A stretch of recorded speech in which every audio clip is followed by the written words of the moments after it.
নমস্কার সবাইকে, মামুনস কিচেনে আপনাদের সকলকে ওয়েলকাম। রাইস কুকারে খুব অল্প সময় কিভাবে চিকেন বিরিয়ানি বানিয়েছি সেটা তোমাদের সাথে শেয়ার করছি।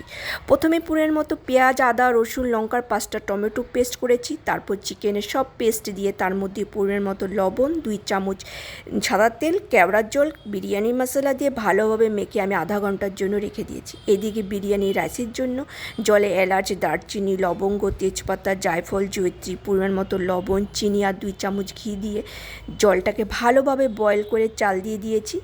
Biryani rice ready. তারপর কুকারে মেরিনেট করে রাখা চিকেন আর ফ্রাই করে রাখা আলু দিয়ে তার উপরে রাইস আর বয়েল করে রাখা ডিম দিয়ে এক এক করে, যেমন বেরেস্তা, বিরিয়ানি কালার, 1 চামচ লেবুর রস, বিরিয়ানি মশলা, ঘি, মিষ্টি আতর সব কিছু দিয়ে এভাবে 3টা লেয়ার করে কুকারে ঢাকনা লাগিয়ে 1 ঘন্টার জন্য কম ফ্লেমে রেখে দিলে বিরিয়ানি রেডি।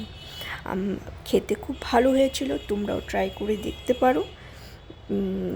আর ভিডিওটা ভালো লাগলে অবশ্যই একটা লাইক করে দিও। Thank you for watching my video.